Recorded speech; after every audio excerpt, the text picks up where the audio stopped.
മതസൗഹാർദ്ദ സന്ദേശം ഉയർത്തിപ്പിടിക്കുന്ന കാഴ്ചകളുമായി മാവില കടപ്പുറത്ത് നബിദിന റാലി. മാവില കടപ്പുറം ഹയാത്തുൽ ഇസ്ലാം സഭ മുസ്ലിം ജമാഅത്ത് കമ്മിറ്റി നേതൃത്വത്തിൽ നടന്ന മീലാദ് ക്യാമ്പയിന്റെ ഭാഗമായി നടന്ന നബിദിന റാലിയിൽ പങ്കെടുത്തവർക്ക് മധുരം നൽകിയും വരും തലമുറയ്ക്ക് മാതൃക കാട്ടി ക്ഷേത്രനടയിൽ സ്വീകരിച്ചും നാട്ടുകാർ.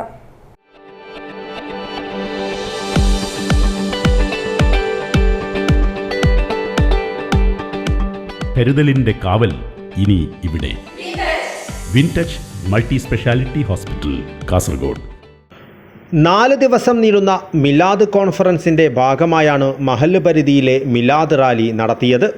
രാവിലെ മദ്രസാ പരിസരത്ത് നിന്നും ആരംഭിച്ച റാലിയെ മാവില കടപ്പുറം വിഷ്ണുമൂർത്തി ക്ഷേത്ര ഭണ്ഡാരത്തിനടുത്ത് ക്ഷേത്ര ഭാരവാഹികൾ വരവേറ്റു. K Balakrishnan, TP. Lakshmanan, CK. Krishnan എന്നിവരുടെ നേതൃത്വത്തിലാണ് സ്വീകരിച്ചത്. പുലിമുട്ട് പരിസരം വഴിയെത്തിയ റാലിയെ കമ്മ്യൂണിറ്റി ഹാൾ പരിസരത്ത് ഫ്രണ്ട്സ് സ്വയം സഹായ സംഘത്തിൻ്റെ നേതൃത്വത്തിൽ മധുരം നൽകി സ്വീകരിച്ചു. എം ജയൻ, കെ രാജേഷ് എന്നിവർ നേതൃത്വം നൽകി.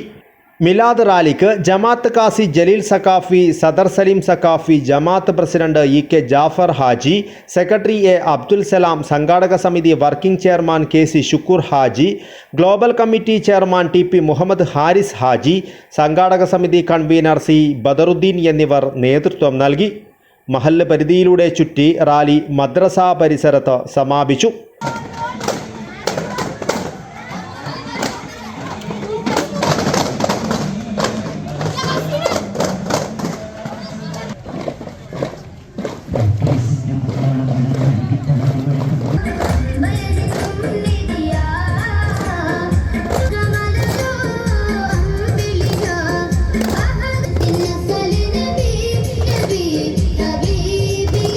ഉറുമീസ് തൃക്കരിപ്പൂർ, ന്യൂസ് ബ്യൂറോ, ചെറുവത്തൂർ.